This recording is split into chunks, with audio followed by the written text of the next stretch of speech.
620 तक कल तक देख चुके हैं। आज बिहार पुलिस का साइंस का जो हम लोग का क्लास है ये 23 है, मतलब 23वां क्लास चल रहा है और 23 रोज में 621 620 तक हो गया है। 621 से स्टार्ट करना है। तो आप लोग से छोटी सी आग्रह है कि आप लोग वीडियो को लाइक शेयर जरूर कीजिए और फॉलो भी कीजिए पेज को। और अगर आप यूट्यूब पे हमें देखते हैं तो यूट्यूब पे आप हमें क्या करें, चैनल को सब्सक्राइब करें। तो चलिए बिहार पुलिस का आज जो हम लोग का ये 23वां क्लास है, क्वेश्चन देखना है 621 से। चलिए देखते हैं क्वेश्चन जो है कह रहा दूर दृष्टि दोष वाले नेत्र में प्रतिबिंब कहाँ बनता है। कह रहा दूर दृष्टि वाले नेत्र जो है, दूर दृष्टि दोष वाले नेत्र में प्रतिबिंब कहाँ पाया जाता है। मतलब दूर दृष्टि दोष वाले जो नेत्र हैं उसमें प्रतिबिंब कहाँ होता है, इस चीज को याद रखना है। तो याद रखना है रेटिना के पीछे बनता है, रेटिना के पीछे। करेक्ट आंसर क्या होगा, रेटिना के पीछे। आगे देखिए, दूर दृष्टि दोष वाले व्यक्ति किस लेंस का चश्मा पहनते हैं। मतलब जिस व्यक्ति को या जिस व्यक्ति के आंख में दूर दृष्टि हो गया हो या दूर दृष्टि दोष हो, ऐसे व्यक्ति किस लेंस का चश्मा पहनेंगे। तो याद रखना है उत्तल लेंस का पहनेंगे, उत्तल लेंस। आगे क्वेश्चन देखिए, क्या था वृद्धा अवस्था में। वृद्धा अवस्था का अर्थ हुआ जब व्यक्ति बूढ़ा हो जाता है। तो बूढ़ा में कौन सा दृष्टि दोष होता है। मतलब जब व्यक्ति वृद्ध अवस्था में रहता है, वृद्ध हो जाते हैं, तो उस समय वह व्यक्ति कौन सा दृष्टि दोष होता है उस व्यक्ति के आंख में। तो याद रखना है जरा दृष्टि दोष होता है, जरा दृष्टि दोष। आगे देखिए, आगे दिया हुआ है अगला क्वेश्चन आपका है 624। जरा दृष्टि दोष वाले व्यक्ति किस लेंस का चश्मा पहनते हैं। मतलब जरा दृष्टि दोष वाला आप पूछ रहा है, जरा दृष्टि दोष वाले व्यक्ति किस लेंस का चश्मा पहनेंगे। तो याद रखना है द्विफोक्सी, द्विफोक्सी लेंस या बायफोकल लेंस। इसका आंसर होगा बायफोकल लेंस। इसी को एक और नाम से जानते हैं द्विफोक्सी लेंस के नाम से। चलिए आगे देखिए क्वेश्चन।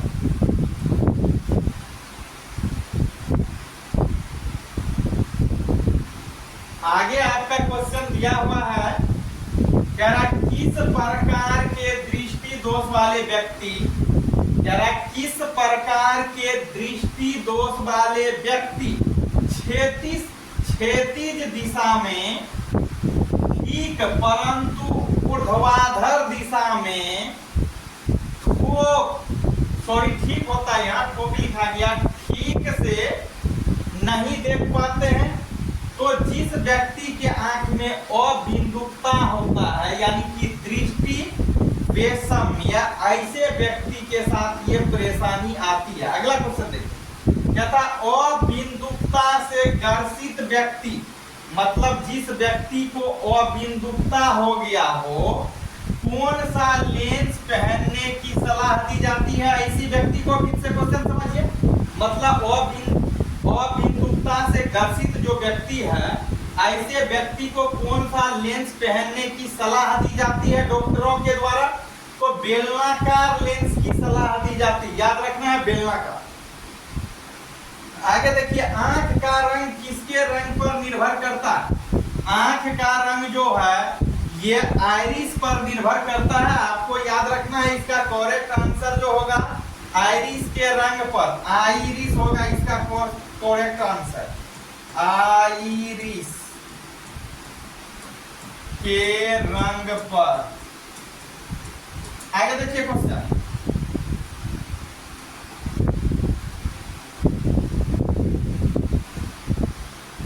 आगे क्वेश्चन दिया हुआ है, जब आंख में धूल जाती है, जब खुली आंख में धूल चले जाती है तो नेत्र का कौन सा अंग सूज जाता है मतलब फूल जाता है और लाल हो जाता है, तो याद रखना है श्लेष्मता। श्लेष्मता। आगे दिया हुआ है मनुष्य किसी रंग को, कह रहा मनुष्य किसी रंग को किससे देख पाता है, मतलब किसी भी रंग का जो हम पता लगाते हैं उजला, काला, पीला, हरा, तो कह रहा है मनुष्य किसी रंग को किससे देख पाता है, तो रेटिना में उपस्थित जो शंकु कोशिका या तंतु होता है उसी के माध्यम से देखता है, याद रखना।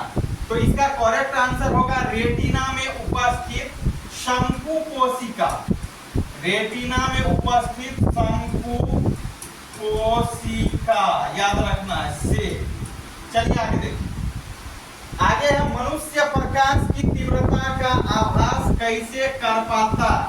कह रहा है व्यक्ति जो है, मनुष्य जो होता है, वह प्रकाश की तीव्रता का आभास कैसे कर पाता है, मतलब अनुभव कैसे कर पाता है। तो आपको याद रखना है रेटिना में उपस्थित क्षर कोशिका के सहायता। आगे क्वेश्चन देखिए।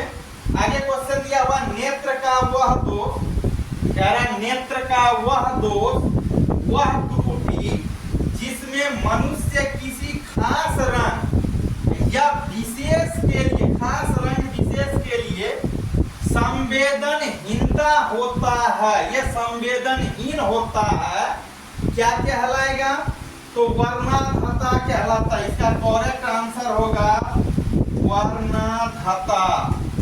चलिए आगे देखिए।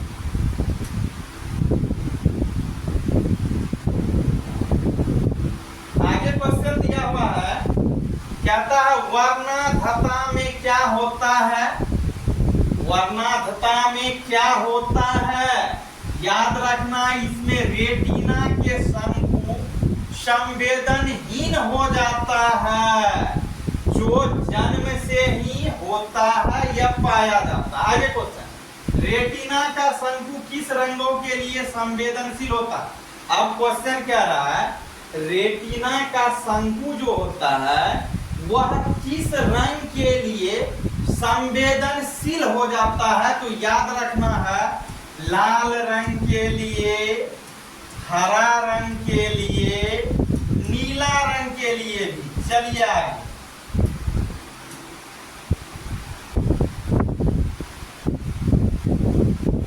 आगे क्वेश्चन दिया हुआ है आपका, किसी वस्तु का प्रतिबिंब रेटिना पर कितने समय तक रहता है। ये क्वेश्चन 10th में भी है और 12th में भी है फिजिक्स में। कह रहा है किसी वस्तु का प्रतिबिंब, कह रहा है कोई वस्तु है, उस वस्तु का प्रतिबिंब, किसी वस्तु का प्रतिबिंब रेटिना पर कितने समय तक रहता है, तो याद रखना है 1/10 सेकेंड तक रहता है। इसका करेक्ट आंसर होगा 1/10 सेकेंड तक। चलिए आगे दिया है चलचित्र में 1 सेकेंड में कितने चित्र दिखाए जाते हैं।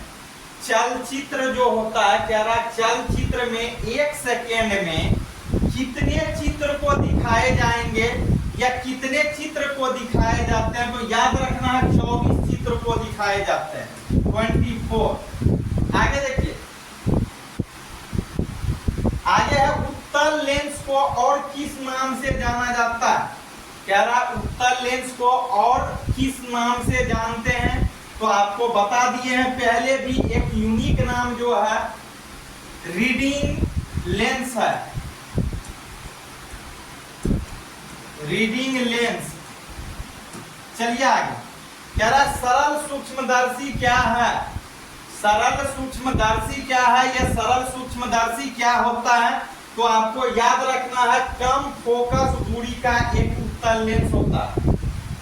सरल सूक्ष्मदर्शी क्या होता है, कम फोकस दूरी का एक कौन सा लेंस होता है, उत्तल लेंस होता है। चलिए आगे देखिए।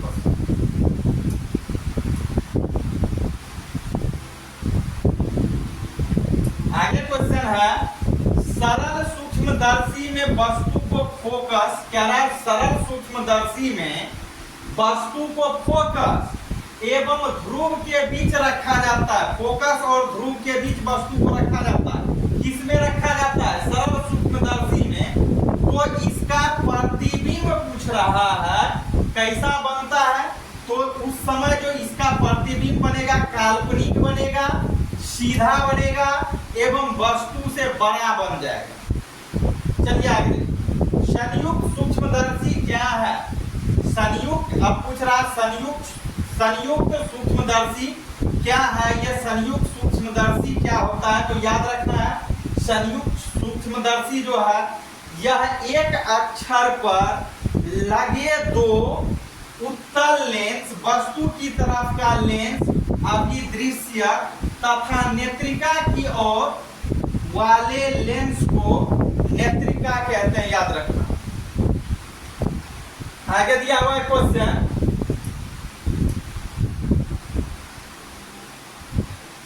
640 देखिए, क्या था? संयुक्त सूक्ष्मदर्शी में कौन सा लेंस, क्या रहा? संयुक्त सूक्ष्मदर्शी में कौन सा लेंस किससे छोटा होता है? फिर से समझिए इसको, कह रहा है संयुक्त सूक्ष्मदर्शी में कौन सा लेंस किससे छोटा होता है?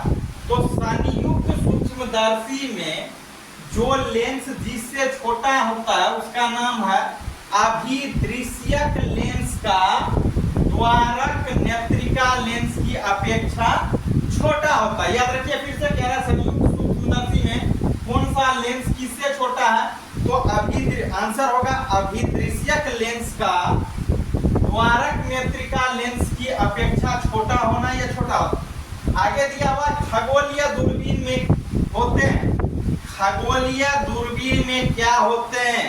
खगोलीय दूरबीन में क्या पाए जाते हैं? तो आपको याद रखना, दो उत्तल लेंस होता है इसमें, दो उत्तल लेंस।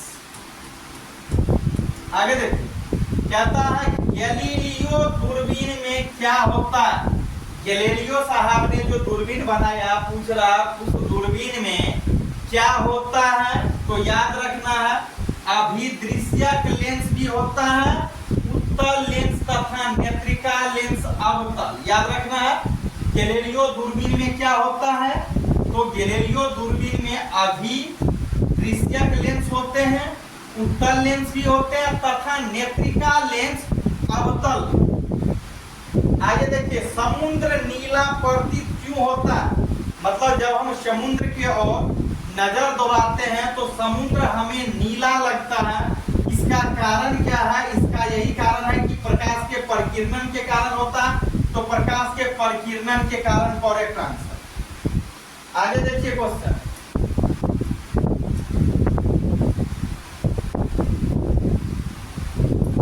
आगे क्वेश्चन दिया हुआ, यदि किसी चश्मे के लेंस का पावर, कह रहा है कोई चश्मा है, उस चश्मे के लेंस का पावर कितना है? +2 डायोप्टर है, +2 डायोप्टर है। तो इसकी फोकस दूरी क्या होगी?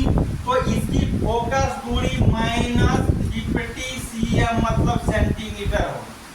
आगे दिया हुआ दोपहर के 12 बजे, पूछ रहा है दोपहर में 12 बजे इंद्रधनुष किस दिशा में दिखाई पड़ेगा? दोपहर के 12 बजे में इंद्रधनुष किस दिशा में दिखाई देगा? तो दिखाई ही नहीं देगा। दिखाई नहीं देने का कारण क्या है कि 12 बजे सूर्य जो होता है हमारे हेड के ऊपर होता है, मतलब इस समय जो है प्रतिबिंब नहीं के बराबर बनता है। चलिए आगे देखिए, टेलीस्कोप का आविष्कार किसने किया? टेलीस्कोप का जो आविष्कार किए, टेलीस्कोप के आविष्कार करने वाले गैलीलियो साहब थे, तो याद रखना है गैलीलियो। आगे देखिए क्वेश्चन,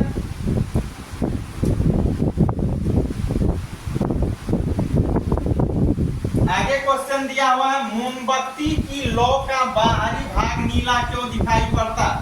बात सही है, मोमबत्ती की लौ का बाहरी भाग नीला क्यों दिखाई पड़ता है?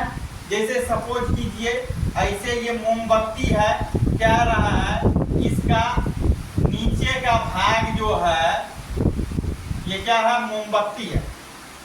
कह रहा मोमबत्ती की लौ का बाहरी भाग नीला क्यों दिखाई देता है? मतलब बाहरी हिस्सा, इसका कारण है कि नाइट्रोजन के संपर्क में आने के कारण ऐसा होता है, नीला दिखाई देता है। चलिए आगे देखिए।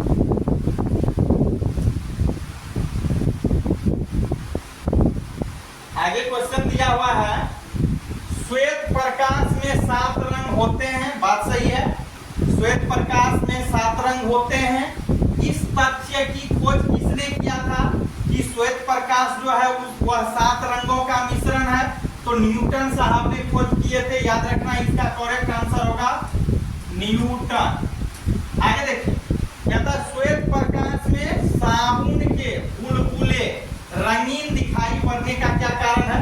मतलब श्वेत प्रकाश जो है उस श्वेत प्रकाश में साबुन के बुलबुले रंगीन दिखाई पड़ते हैं। इसका कारण क्या है?